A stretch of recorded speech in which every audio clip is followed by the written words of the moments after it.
बहुत सारी चीज़ें करी है। हमने बोला था संक्रिया श्रेणी बताऊंगा मेरे भाई, ठीक है, कि संक्रियता श्रेणी होता क्या है। देखो बहुत सारी चीज़ें मैंने आपको 2 तक हमने आपको पढ़ा दिया था ना, कि धातुओं की जल से अभिक्रिया, यहाँ तक मैंने पार्ट 1 में कराया था। डिस्क्रिप्शन में लिंक मिल जाएगा धातु और धातु का, या प्लेलिस्ट में जाके आप पार्ट 1 देख सकते हो। क्लियर है ना मेरे भाई। चलो तो अभी हम लोग करेंगे संक्रियता श्रेणी, उसके बाद तीसरा जानेंगे कि किसके साथ अभिक्रिया है।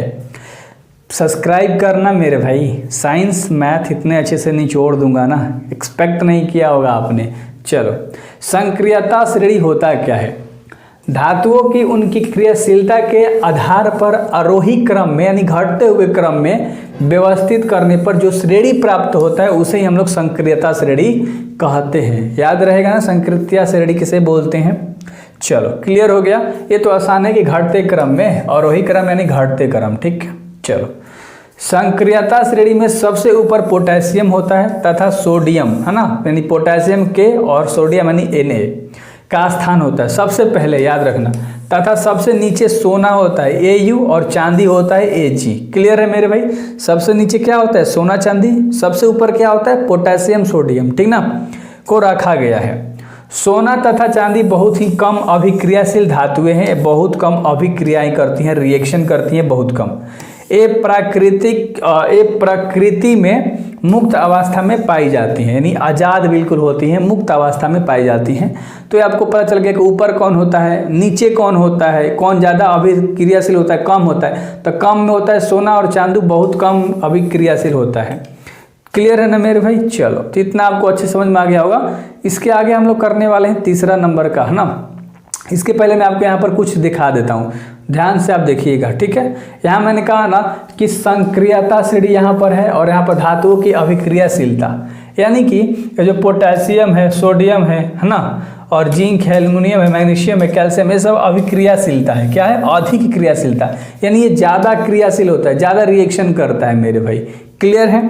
उसके बाद मैं आपको दिखा देता हूँ अच्छी तरीके से, एक बार और देख लेना। Potassium, sodium, calcium, magnesium, aluminium और जिंक, ये अधिक क्रियाशील वाले होते हैं। तो ऑब्जेक्टिव में पूछ सकता है, तो क्लियर तरीके से याद रखो, एक एक चीज़ को बहुत बारीकी तरीके से बताया है। और उसके बाद यहाँ से अगर आप देखोगे कहाँ तक, ये वाइट वाला जो आपको दिख रहा है पूरा यहाँ तक, ठीक है, एक कम क्रियाशील धातुएं होती हैं। क्या कम, जिससे कि आयरन हो गया, लेड हो गया, हाइड्रोजन और कॉपर, ये 4 को जो है कम क्रियाशील धातुएं होती हैं। और नीचे मैंने लिखा है न्यूनतम क्रियाशीलता जो धातुएं होते हैं और भी कम वाली, वो होती है मरकरी, है ना, सिल्वर जिसको आप चांदी बोलते हैं, और गोल्ड यानी कि सोना, ये 3 को।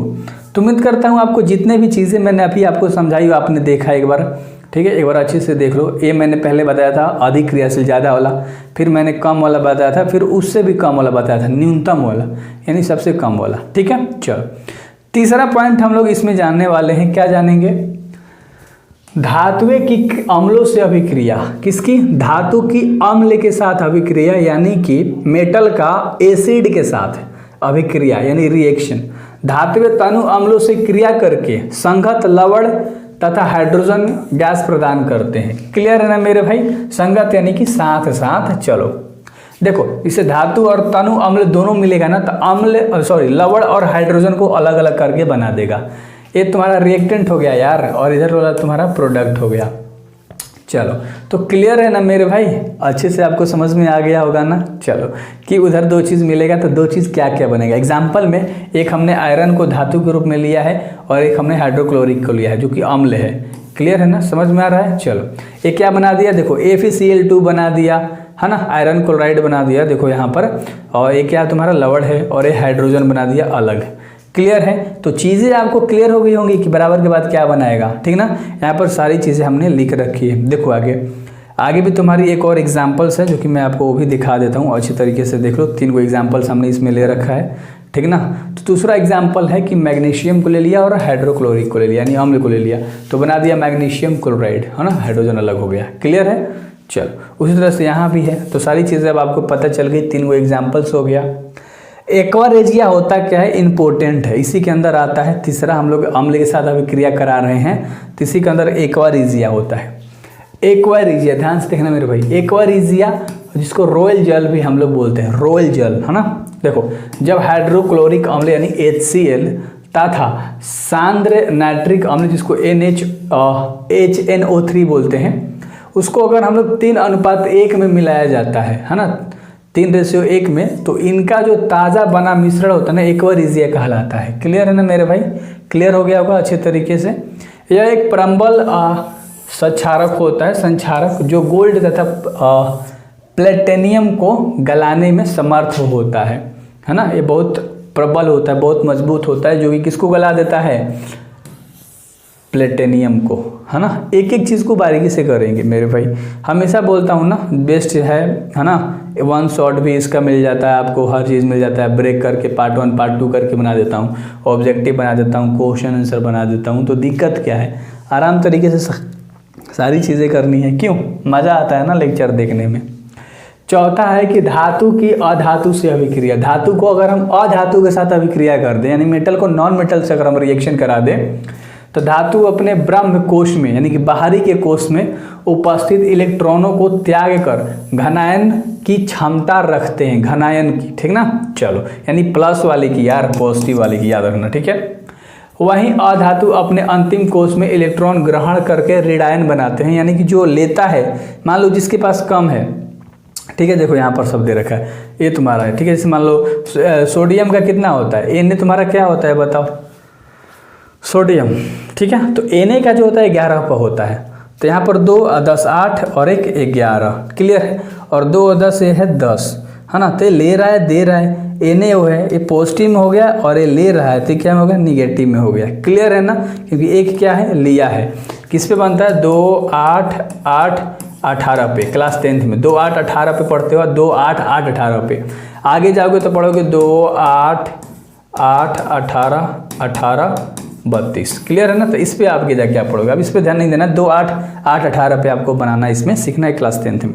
तो वहीं जो देता है वो घनायन कहलाता है, और जो लेता है वो ऋणायन कहलाता है। ये जितने इलेक्ट्रॉन त्यागने का ग्रहण करते हैं, इनकी संयोजकता कहलाती है। यानी कि इलेक्ट्रॉन त्यागेंगे, है ना, और ग्रहण करेंगे, यानी त्यागना और लेना, उसी को हम लोग क्या बोलते हैं? बताओ, संयोजकता। यहाँ पर दे रखा है, यहाँ पर देखो क्लोरीन का भी होता है, कितना पे? 17 पे। तो ले रहा है, दे रहा है, सारी चीज़ें यहाँ पर मैंने लिख रखी है मेरे भाई। तो यहाँ पर क्या कर रहा है? 7 क्या कर रहा है? ले रहा है। क्लियर है? अच्छी चीज़ें समझ में आ गई अच्छे तरीके से, है ना। अब आगे देखो, इसमें कुछ मैंने एक पॉइंट्स इंक्लूड करके रखा है छोटा सा, ये मैं इसका एक स्पेशल वीडियो ला दूंगा कि हम लोग कैसे लेते हैं, कैसे देते हैं। इस प्रकार विपरीत आवेश एक दूसरे को आकर्षित करते हैं तथा धातु एवं अधातु एक मजबूत बंध द्वारा, यानी कि एक बॉन्ड के द्वारा, आयनिक बंध, यानी कि एक आयनिक बॉन्ड आपस में बांधकर, है ना, क्या कर कर? बांधकर आयनिक यौगिक बनाते हैं। क्या बनाते हैं? एक इलेक्ट्रॉनिक बॉन्ड बना लिया, उस पर बांध लेंगे और फिर क्या बना देंगे? यौगिक बना देंगे, आयनिक यौगिक बना देंगे। तो ये चीज़ें याद करने वाली हैं। 2 नंबर में आपके एक दे देता है ना, ऋणायन और घनायन। तो मैं आपको स्पेशल वीडियोस बना के ला दूंगा कि बैलेंस कैसे करते हैं, निकालते कैसे, घनायन कैसे होता है और ऋणायन कैसे होता है। क्लियर मेरे भाई? वीडियोस लंबा नहीं करना है। आयनिक यौगिक के गुणधर्म, है ना, आयोनिक यौगिक के हम लोग गुणधर्म के बारे में जानेंगे। देखो, घन तथा ऋण आवेशों के बीच मजबूत आकर्षण बल होने के कारण आयनिक यौगिक ठोस तथा मजबूत होते हैं। अगर मान लो दोनों का बॉन्ड मेरे भाई मजबूत है, तो क्या कहलाता है? ठोस तथा मजबूत होते हैं, तो ये आयोनिक यौगिक होते हैं। ये सामान्यतः भंगुर होते हैं, दबाव डालने पर टूट जाते हैं। ये बहुत भंगुर टाइप से होते हैं, जिसे दबाव डालोगे तो बीच में मान लो एक लोहा है, ये बहुत भंगुर टाइप से होता है, दबाव डालोगे टूट जाएगा। एक मान लो लोहा है, चींटी पूरा लगल है, भंगुर टाइप हो गया, झाड़ने पर भंगुर अलग अलग छूटता है। कोई भी लोहा है, पानी से चितिया गया, उठोगे तो अलग निकलेगा ना, तो वही चीज़ है मेरे भाई, ठीक है। तो ये तुरंत टूट जाएगा, इस पर दबाव डालोगे तो वही चीज़ें बोल रहा है।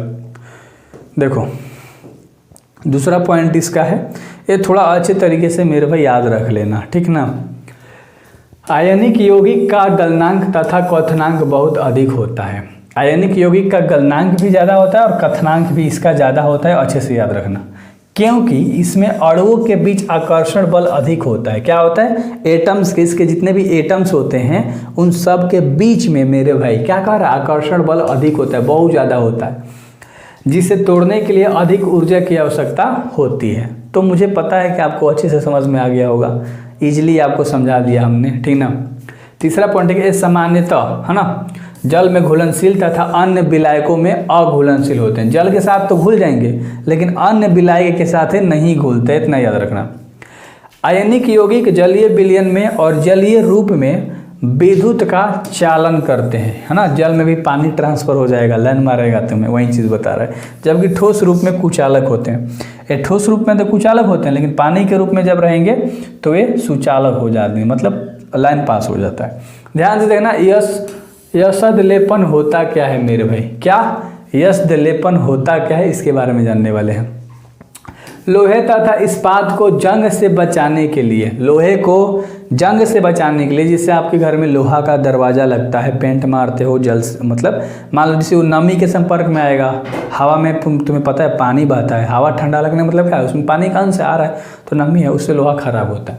तो वही चीज़ कर रहा है कि लोहा को इस्पात के जंग से बचाने के लिए, है ना, जिंक की पतली परत चढ़ाई जाती है, जेडन, जिंक की पतली परत चढ़ाई जाती है। इस प्रक्रिया को हम लोग यश लेपन कहते हैं। यानी कि जिंक अगर किसी लोहे पे चढ़ा देते हो तो उससे उसमें चींटी नहीं धरेगा, इतना याद रखना, है ना। पेंट उंट आप मारते हो, है ना, तो उससे। अगला देखो, मिश्र धातु क्या होता है, याद रखो अच्छे तरीके से। मिश्र धातु मेरे भाई क्या होता है, मिश्र धातु दो या दो से अधिक धातु या धातु एवं अधातु समांगी मिश्रण को मिश्र धातु कहा जाता है। दो से अधिक धातु हो सकते हैं या धातु या अधातु होंगे तो उसी को हम लोग क्या बोलते हैं, मिश्र धातु बोलते हैं। समांगी मिश्रण को ही मिश्र धातु बोलते हैं, याद हो गया। उदाहरण के रूप में इस्पात है, लोहा है। देखो इस्पात क्या होता है मेरे भाई, लोहा को, निकेल को और क्रोमियम को तीनों को मिलाते हैं तो हमारा एक इस्पात तैयार होता है। एक मान लो आपके घर में बर्तन उर्तन तैयार होता है, लोटा, है ना, तसला, कढ़ाई, जो भी तुम्हारा इस्पात है तो इन सबको मिला के बनता है ना। पीतल कैसे बनता है मेरे भाई, पीतल कॉपर और जिंक को मिलाकर पीतल का लोटा होता है ना, सोना जैसा पीला पीला आपके घर में, हाँ। और कांसा कैसे बनता है, कॉपर और टीन को मिला के। और सोल्डर कैसे बनता है, सोल्डर लेड और टीन को, सोल्डर जैसे तार उर में जोड़ने के लिए, कनेक्शन करने के लिए नहीं, हीट करके डाला जाता है, तो लेड और टीन से मिलके बना होता है। तो उम्मीद करता हूँ अच्छे से आपको एक क्लियर हो गया होगा। तो मेरे भाई क्लास 10th में बेहतर आप कर सकते हो, मेरे साथ होना, बिल्कुल रिलैक्स रहना, ठीक ना। चलो आगे देखो, ध्यान से देखो। अब लघुत्तरीय प्रश्न उत्तर है, चैप्टर मैंने पूरे के पूरे 2 पार्ट में ख़त्म कर दिया। इससे ज़्यादा तुम्हारे धातु अधातु में कुछ था नहीं, बेसिकली बहुत अच्छे तरीके से मैंने पढ़ाया, सारी चीज़ें समझा दी मेरे भाई। तो बेहतर तरीके से पढ़ाई करो। आगे की वीडियोज़ में आपको सारे क्वेश्चन चलाऊँगा, लघु अति लघु ऑब्जेक्टिव सब चीज़, तो क्लियर हो जाएगा। इसी तरह से मैंने 2 चैप्टर पढ़ा रखा है पहले, तो हर चीज़ यार प्लेलिस्ट में जाके अच्छे तरीके से करो एंड मचाओ। हाँ, और मैं हमेशा बोलता हूँ कि ये जो कोर्स था तुम्हारा, है ना, 99 रुपये का, कितना का था मेरे भाई, मात्र 99 रुपये का तुम्हारा कोर्स है। ऐप पे जाओगे, डिस्क्रिप्शन में ऐप मिलेगा, पूरा साइंस 99 रुपये में मात्र पढ़ो, साल भर 365 दिन के लिए तुमको कोर्स मिल जाएगा, जिस दिन टिट खेलोगे उस डेट से। और उसमें PDF उडीएफ सब डाल रहेगा, ऑब्जेक्टिव का डाल रहेगा, आप मचा दोगे, मात्र 99 रुपया। सो बेस्ट ऑफ लक, खरीदना ना भूलना, पापा से बोलना, भाई से बोलना, आराम से खरीदेंगे 99 रुपये में, कोई टेंशन नहीं लेनी है, पढ़ाई देखना है मेरे भाई, नॉलेज देखनी है, राइट। Best of luck.